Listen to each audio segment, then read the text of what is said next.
Hello everyone. तो आज हम लोग पढ़ने वाले हैं प्रश्नावली 2.3 के पहले सवाल को। यहाँ पे आप लोगों को 4 पार्ट दिख रहे होंगे। पहले सवाल में 4 पार्ट थे, चारों पार्ट मैंने यहाँ पे लिख लिए हैं। इसमें हमें ये बताना है कि किन ऑपरेशंस के साथ अगर हम जाएं तो हमें शून्य नहीं मिलता है।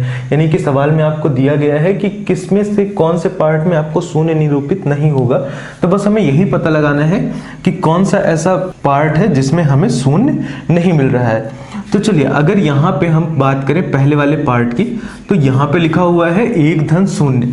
तो अगर आप शून्य को किसी भी संख्या में जोड़ते हैं तो आपको क्या मिलता है?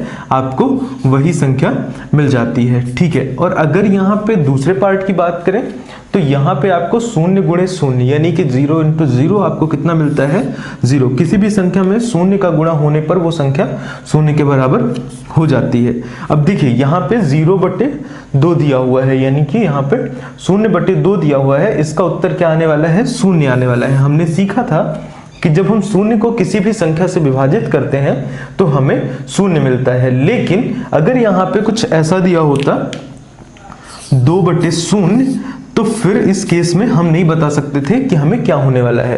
तो इस चीज का विशेष ध्यान रखिएगा कि 0/2 यानी कि 0/2 जो है वो डिफाइन है, वो 0 के बराबर होता है, जबकि 2/0 जो है इधर गणित में परिभाषित नहीं है।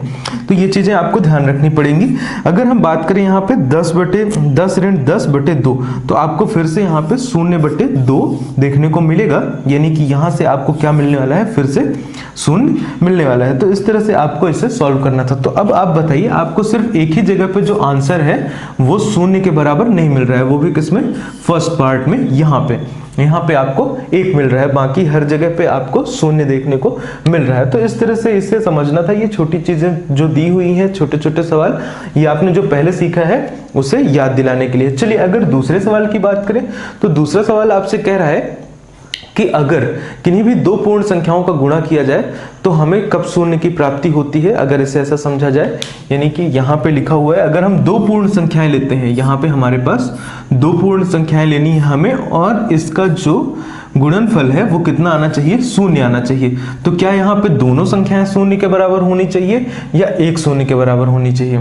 चलिए, तो पता लगाते हैं यहाँ पे कि ऐसा कैसे होना चाहिए। तो अगर हम बात करें यहाँ पे अगर आपके पास कोई भी पूर्ण संख्या है, अगर यहाँ पे हम 2 ले लेते हैं, 2 में अगर आप 0 का गुणा करते हैं तो आपको क्या मिलने वाला है? 0 मिलने वाला है। क्यों मिलेगा? क्योंकि 0 का हम जब गुणा करते हैं किसी भी संख्या में तो हमें 0 मिलता है। ये हमने पहले सीख रखा है। और अगर यहाँ पे 2 जीरोस हो जाए तो भी आपको 0 मिलने वाला है, यहाँ पे हमने देखा ही था। तो इस तरह से आप कह सकते हैं कि या तो एक संख्या 0 के बराबर हो तो भी हमें 0 मिलेगा, या तो दोनों संख्या 0 के बराबर हो तो भी हमें फर्क नहीं पड़ता है। चलिए, अब बढ़ते हैं तीसरे सवाल की तरफ। तीसरा सवाल आपसे कहता है कि किन्हीं भी 2 पूर्ण संख्याओं का गुणनफल अगर 1 है तो क्या दोनों संख्याएं 1 के बराबर हैं, या इनमें से कोई एक जो है वो 1 के बराबर है। तो चलिए, यहाँ पे अगर देखें, अगर हम यहाँ पे कोई भी संख्या लें 4, जैसे यहाँ पे, तो 4 के साथ हम किस चीज का गुणा कर दें कि 1 मिल जाए। तो ये आप आगे सीखेंगे। 1/4 को गुणा करने पे ये 4 और 4, अब देखिए 4/4 हो गया था। तो यहाँ से ये भिन्न वाले पार्ट पे आप सीखेंगे। तो यहाँ पे अगर देखा जाए तो किसी भी संख्या का अगर गुणा करना हो तो हम 1 नहीं प्राप्त कर सकते हैं यहाँ से इनडायरेक्टली, ये सीधा भिन्न में होगा। यानी कि भिन्न का मतलब है 1/4, जो कि एक पूर्ण संख्या नहीं है। ये आप लोग आगे भी सीखेंगे।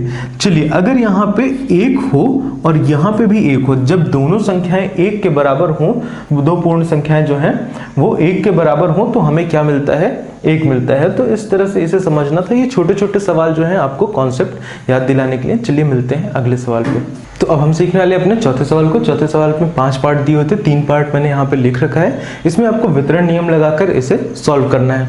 बार बार आप देख रहे होंगे कि वितरण नियम आपसे पूछा जा रहा है। ये सिर्फ इसलिए क्योंकि इसका इस्तेमाल करके आप बड़ी बड़ी कैलकुलेशंस को जल्दी से कर सकते हैं। इस वजह से इसकी प्रैक्टिस आपको बहुत ज्यादा कराई जा रही है एक्सरसाइज में सवालों को देकर। जैसे यहाँ पे अगर आप देख रहे हैं पहले सवाल की अगर हम बात करें 728 गुणे 101, तो इसका गुणा करने के लिए आप क्या करेंगे? आपने सीखा था था कि 728, तो हम इसको अगर तोड़ते हैं, वितरण का मतलब होता है बांटना, तो अगर आप इसे बांटते हैं तो थोड़ा सा कठिनाई होगी। जबकि अगर हम 101 वाले पार्ट की बात करें तो आप इसको 100/1 लिख सकते हैं। तो अब जब आप इसे आगे सॉल्व करने आएंगे तो यहाँ पे ये 728 गुणे 100/728 गुणे 1 यहाँ पे आपको ये मिलने वाला है।